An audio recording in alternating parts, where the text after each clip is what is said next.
and welcome to the second part of the Mega Man 2 Let's Play, or walkthrough, or whatever. This time, we're taking on Airman. And yeah, I know about that stupid Airman, Can't Beat Airman song. Anyway, the particular interesting about my strategy for this is I get access to Item 1 in Airman stage, which lets you breeze past these things. It's not you don't need them to do it. I would be careful if you're like playing this game for the first time. Those drill horns do hurt. First off, why I'm not changing weapons immediately is when you have one of those little platforms from Item 1, you can't change your weapon. I don't know why that's the case. I'm guessing there's a memory limitation, because old NES games had worked with some pretty severe memory limitations. So, that makes sense to me in theory, but I'm not a hacker. I don't know the inner workings of the NES well enough to confirm that. And I have more of those things. Again, if the eggs crack open, you have to deal with a bunch of birds. It's a good way to get health and ammo. So, it's something you could do if you were struggling for it. But anyway, those horns on the top of those things, I think they're supposed to be like some kind of Japanese demon or something. I don't know, I'm not claiming for sure. But they can potentially knock you back into a pit if you jump at them on the wrong angle, so I would take those a bit more conservatively. But Airman stage is actually pretty short. You can actually despawn that air guy if you get him at the right angle. I didn't do it there.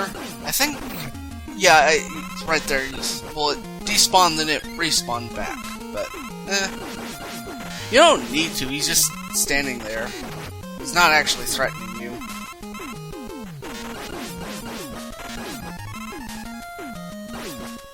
And we're almost at the end of the level. Airman's actually a pretty short stage, despite the amount of trouble people have with him. And I don't really get why. He's not particularly hard. I mean, you could theoretically do Airman as your first Robot Master if you really wanted to. Anyway, speaking of Airman, we're at the fight. Okay, first thing I do is just jump to it and start shooting at him. And his main weakness is the leaf shield. Oh, hold on. Then just get behind him right here and just shoot the crap out of him. And he's dead. His main weakness is the leaf shield, but a fully charged atomic fire does pretty respectable damage, so that's an option if you don't have the leaf shield yet from Woodman. So yeah, we get the air shooter from him, and the air shooter shoots out some, like, blue bullets of air. It's not that great, but it's serviceable. There are some large mechanical robot things you'll see in some later levels, and those are actually pretty good at dealing with those, and I use it for that, but I don't really use it for anything else. And we also get Item 2. Item 2 is like a jet weapon. It creates a platform, you jump on it, and it goes horizontally. And that's how you're really meant to get through Heatman stage. Anyway, we're taking on Crashman next.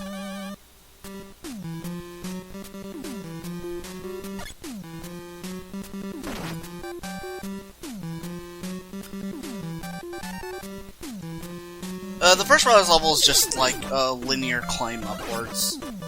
Nothing really hard. You shouldn't have a problem. Like, the first half of this level is pretty easy. It's the second half that can give you some trouble. And we got some metals. I don't really like the angle those are at, because it's almost guaranteed you're going to get hit. Anyway, you could wait on this platform to go around, or you can be like me and just use the Item 1 platforms. I mean, someone might call that cheating, but I just call it being efficient. And I like efficiency.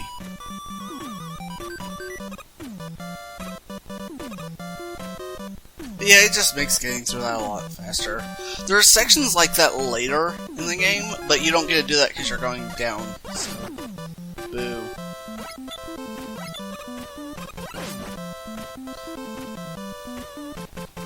Anyway, next, climb up this ladder.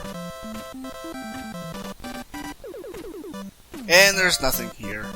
I don't really get why they have that there, since there's nothing there. I mean, ideally I would like all my screens to have something important on them. Anyway, you can use item 2 right there to just get across that, and it demonstrates item 2. The metal can actually knock you off if you aren't careful, so I would be aware of that. Anyway, I'm equipping metal blades here because I absolutely hate trying to do the sections with just the Mega Buster. It's just obnoxious.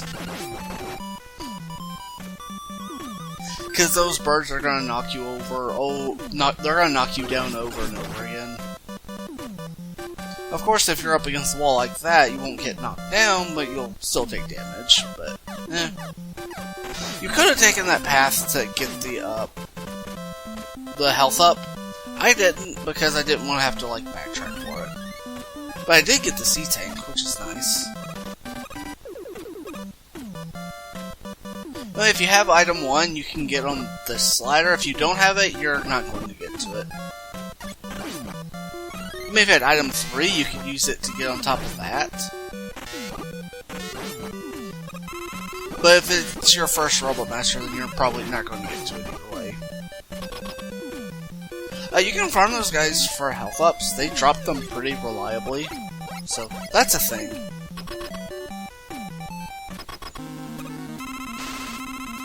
Next up is Crashman, and Crashman has a very manipulable pattern. He does stuff when you shoot. That's another. And if you're not shooting, he just follows you. Jumping over him is extremely difficult without getting hit, so I don't bother with it. The thing is, if you just blank shoot at him without thinking, he's going to maul you. However, if I jump in the air, take a pot shot at him, he jumps, takes the hit, and he drops a crash bomb.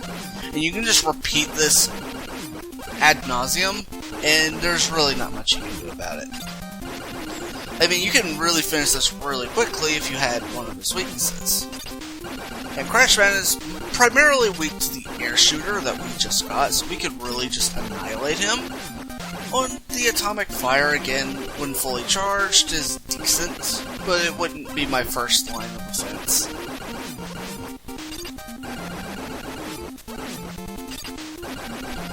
But yeah, Crashman's not particularly hard once you know how to exploit his AI, similar to Electman and Mega Man 1.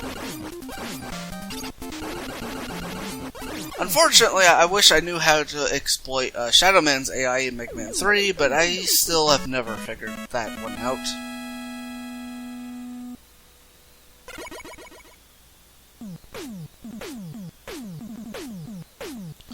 And next we get the Crash Bomb.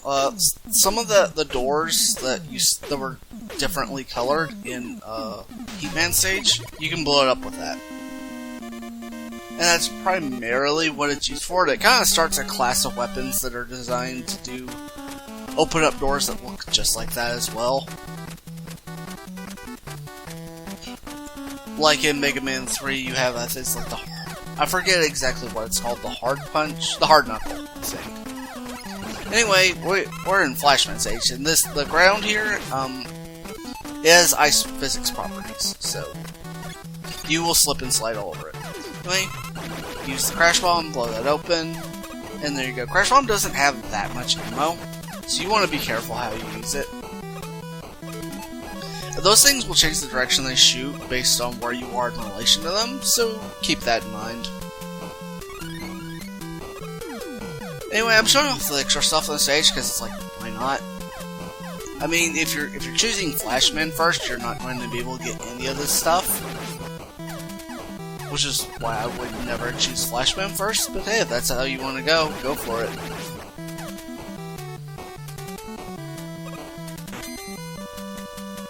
And by taking this path, I completely ignore the Mac on top there, and he just can't get to you.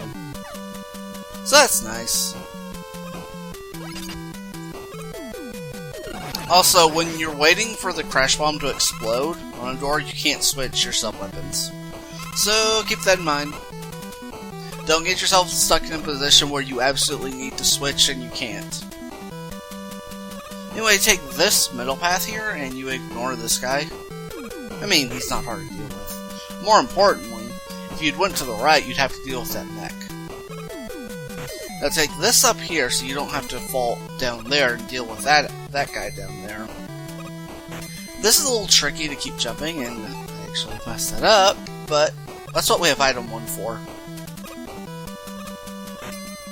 Shoot item 1, you can get back up there again. There's a sliding property that you'd see in a lot of ice levels. Like the ice world in Mario 3 or something like that.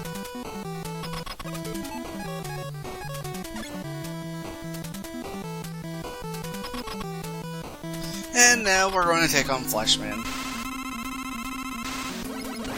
Flashman's not particularly hard, he's annoying because he does stuff like that. He can freeze you in place, so if you get a really bad RNG, it's not unheard of to lose to him. But the Mega Buster, even by itself, just completely slashes through his health, even in hard mode. His main weakness is really the Metal Blades, which is weird. It doesn't really follow like the normal boss weakness pattern you would expect. The Fully Charged Atomic Fire and Crash Bomb do okay, but again, they just don't compare to the raw power of the Metal Blades. And for our 7th weapon, we get the Time Stop. And it does exactly what it sounds like. As long as you have ammunition, it will stop everything on screen. Everything, all enemies and stuff, they all freeze. Most bosses are immune to it, but the last boss we have left, Quickman, that's actually his weakness, and you can use it on him. And we also get item 3. We will get a chance to showcase what exactly item 3 does. It's a little hard to describe it.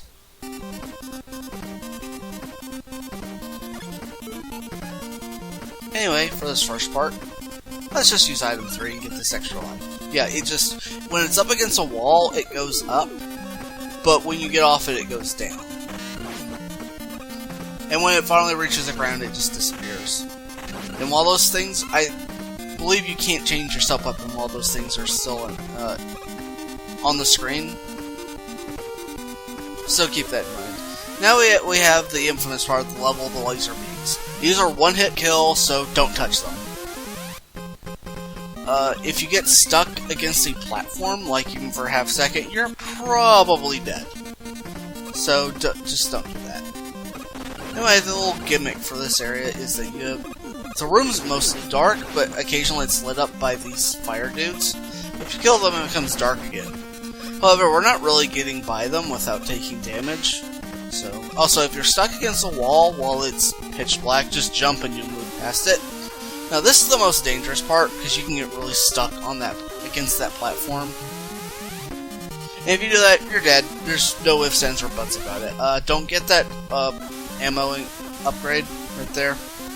That will also kill you.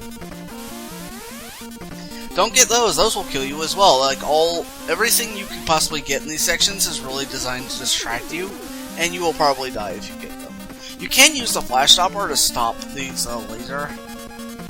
instant death lasers, and that is a valid use of it, but I'm showing off you can do it without them. But if you want to do that, go ahead. Anyway, the air shooter takes that guy, well, it takes out his mechanical limbs. Unfortunately, this Joe's not up against the ladder, so we can't use the old trick. Because they call him Toe Joe. I believe the enemy's normal name is Joe, but a lot of fans call him Toe Joe because you can shoot him by the toes when he's up against the ladder. And you'll see that in the first Wily level that's coming up in the next part. Also, be aware that if you backtrack too much, you'll probably respawn one of the mechanical enemies, which is annoying to deal with. I would recommend having as much health as possible for the boss comp, especially if you don't have his weakness. Especially on hard mode, because it's kind of hard to deal a lot of good damage to him with the Mega Buster on hard. Anyway, I'm going to be showing off kind of how it works with the flash stopper, but I'm not going to kill him with it. Because if I... Oh, okay, in that sequence there, if I had waited until he did his little introduction and then used the flash stopper, it would have drained like half his health. But I wanted to showcase that Quickman does get affected by it, so that's a thing. Now, the thing with Quickman is that he has several moves you can choose from. Which of those moves he uses is pretty random, but he has a fixed number of moves you can choose from, so it's just a matter of reacting to the right one.